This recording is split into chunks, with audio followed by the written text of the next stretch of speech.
Well, hello there, Kerry and Deborah and Nicholas. Thank you so much. I think it's great that the four of us have this wonderful opportunity to get together so we can speak about a topic. The topic is mindfulness for wellness. And the reason why I think that we should introduce this topic and put it out there is because so many people are curious about mindfulness.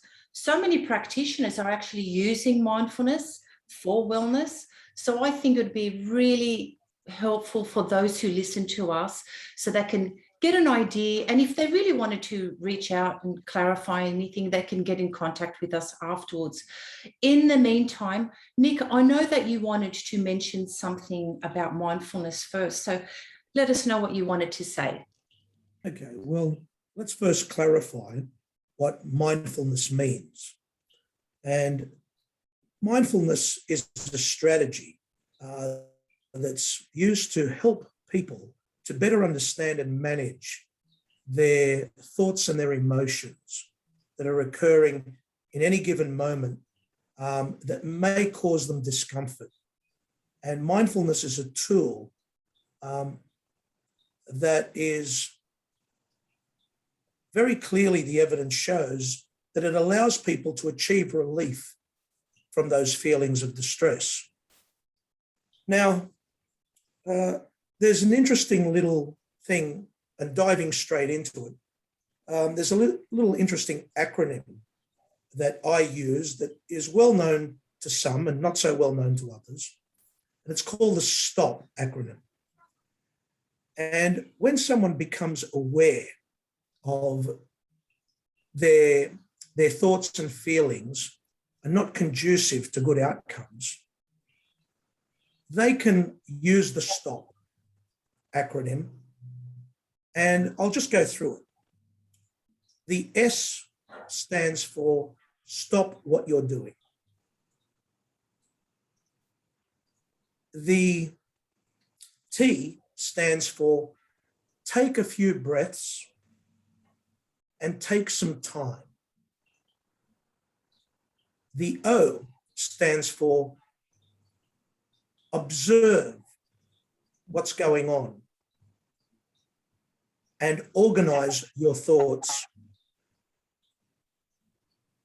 And the P is for once you've done the other three, you can proceed with what you were doing, if that is a suitable way to proceed, or to proceed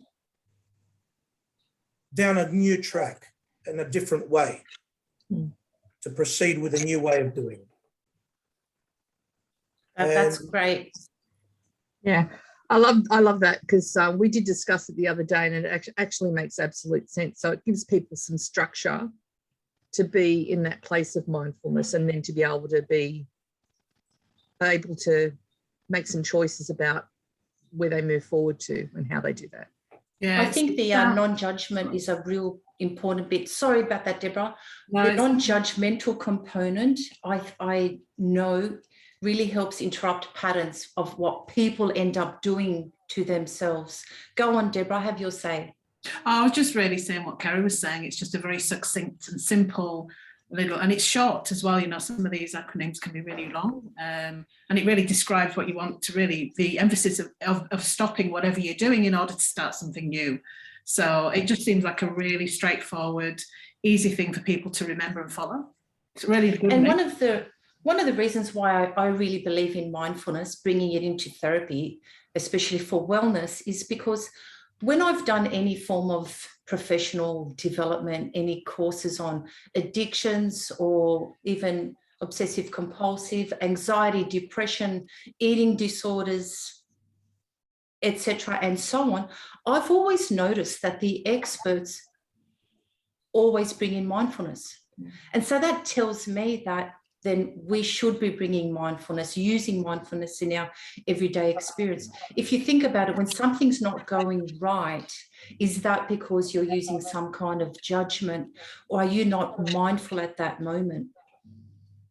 I agree. And I think the other thing, it's all about making something unconscious more conscious. And I think that's the step one, isn't it? I think you said, Nick, there about being aware of something not working for you. So that's step one. And I suppose that's step one of mindfulness, isn't it? Just start to become aware of where things may not be working to your benefit. So you can't change what you're not aware of. Yeah, and I love the observer spaces where you actually get that distance. So you actually get to observe what you're doing in the moment. And with that no judgment side of things, where you kind of go, oh yeah, okay, what's going on there? How am I doing that? And being able to go, okay, I can see that. And being able to take those breaths, that ability to go, pause, take that breath, be mindful. It gives you that ability to be more strategic in what you're doing, so you can go to the next step, which is that progress. Either do what you were doing with an observation of how you can improve that, or perhaps be able to mindfully go, yeah, that wasn't working for me, that didn't serve me, I need to change it up and progress with a different pathway. So I love that whole STOP acronym. Yeah. I'm using a, sorry, Nick, I'll just tell you quickly. I recently had a client who we were doing some NLP around the critical voice and self-doubt.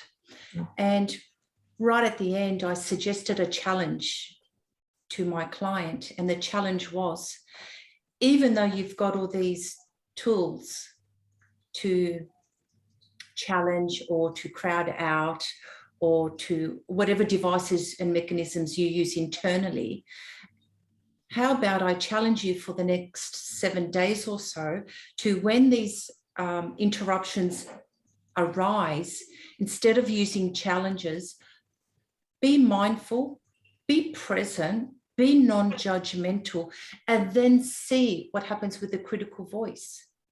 Because anything you do to oppose the critical voice, isn't that not you being judgmental? And isn't there then an internal fight ongoing?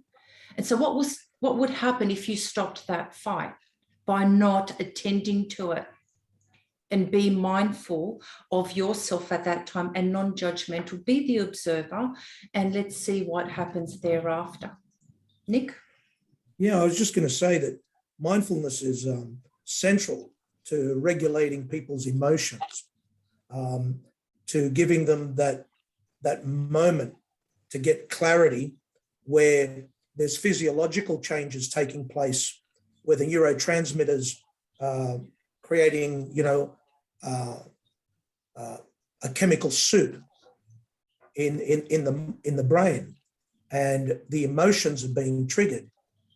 Taking that time out when you become aware of behaviors and actions that aren't useful, and becoming aware of that is critical.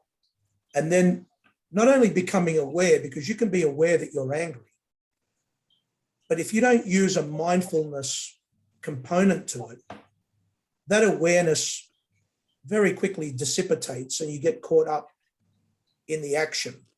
So as soon as you become aware, that awareness leads to a mindfulness action, such as stopping what you're doing, focusing on your breathing, giving yourself 60 to 90 seconds of time out to allow the neurotransmitters to dissipate a little. And then you can get some more mental clarity coming in.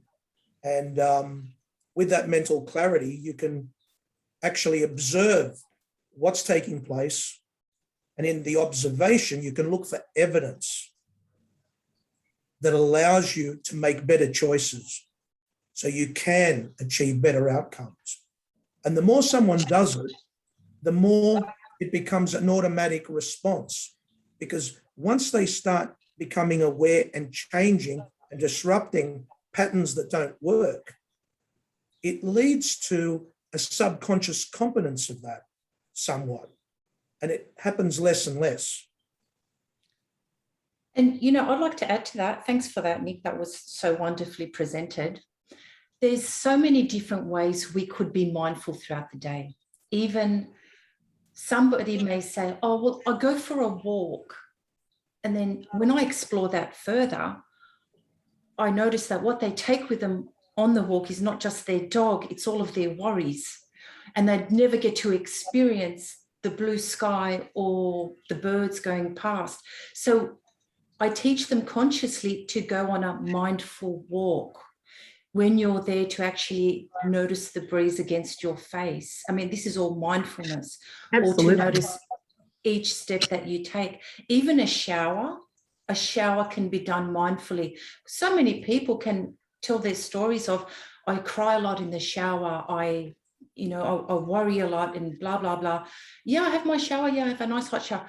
But really, a mindful shower is actually feeling that hot water, being present, lathering up the soap, experiencing the entire experience, and not allowing your mind to wander to yesterday's issues or tomorrow's worries. So there's so many different, even washing dishes.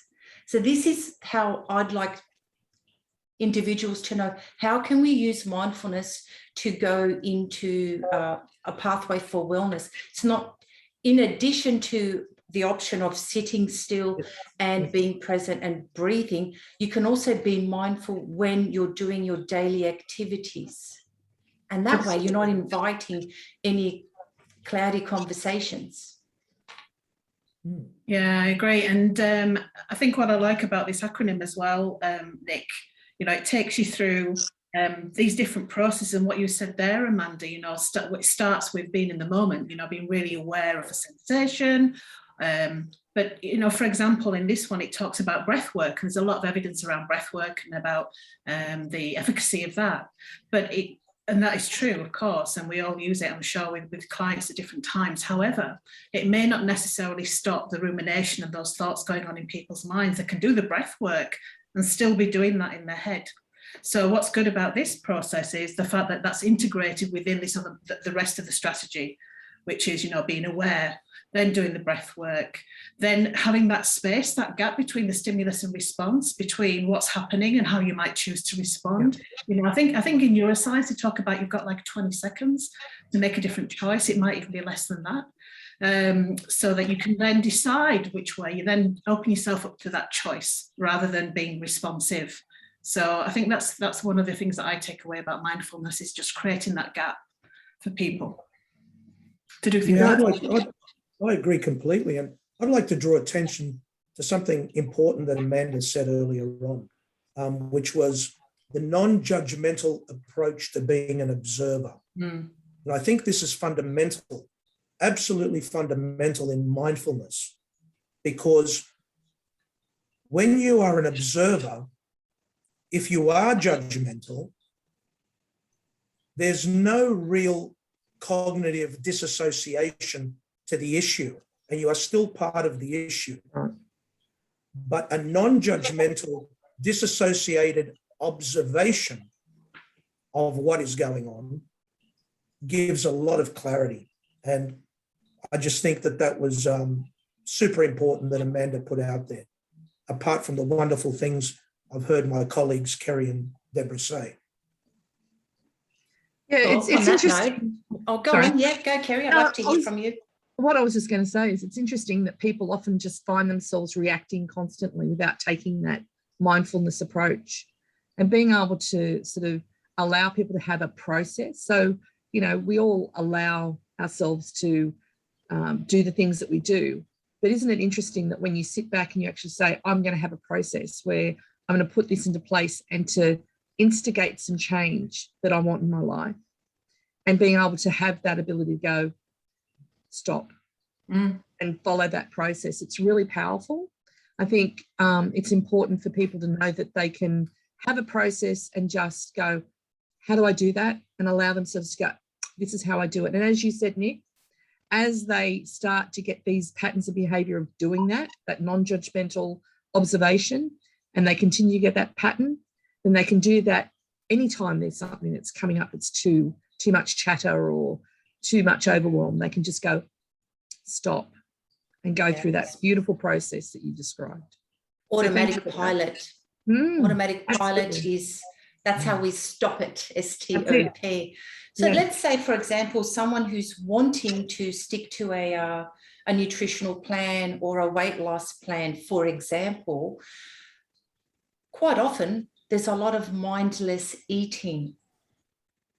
And what happens is when they overeat or they don't even realize they have finished eating a whole bag of something, that was done mindlessly. So for what you would say to that individual in future, so that you don't do that again, if that's what your goal is, then be mindful at that moment. Be present, be aware of what's going in your mouth. So that's how another way of interested individuals who are listening to this can say to themselves, okay, I can use mindfulness in my everyday life. Instead of smoking 20 cigarettes within, 6 hours, let's be mindful. Hold on, let me just focus on where I'm at, what I'm doing. Let me be present and decide, like Nick said at the beginning, is this the right decision I'll make right now? Only then, when we give ourselves the opportunity to be mindful, can we say, no, I won't have that now. Or if someone is starting to ruminate and then they notice it, well, they can say, well, look at the judgments I'm doing, because all rumination is supported by judgment, is it not? Take away that judgment, find yourself back into the present moment. What was I doing? And what is it I prefer to do? So if the people out there who are listening to this are noticing that, hey, mindfulness can help me in one way or another, then at least they know that they just research, they Google, there's apps on mindfulness. They can do mindfulness in therapy. Mindfulness is a great tool, isn't it? Absolutely. Absolutely. But sometimes people just need to be able to learn from somebody who knows how to help them step through those processes, because knowing an acronym doesn't necessarily give you the process of implementing that acronym. So I think it's important to do the research and also to find people who can help you if you are struggling with that, because the best thing to do is to find the best way and to start utilizing that as soon as possible, so you don't suffer and so you don't struggle, and so you can actually do the stop and start the mindfulness. Have we ever noticed, I say this because I have a lot to do with children, that we may be walking with a child and we notice that the child notices the ant. The child will stop to touch the flower or just to even touch the dirt or to look and notice something that all of this we would probably with our busy minds not have noticed unless we too were mindful. So children are mindful until they're not. Guys, I think it was great getting together. Thank you for sharing your knowledge. I'm really grateful for your time, and I hope we get online again so that we can share another topic. Looking forward to it. That'd be brilliant. All right, I'll see you all soon. So much. Yeah, thanks everyone. Bye. Bye. Bye.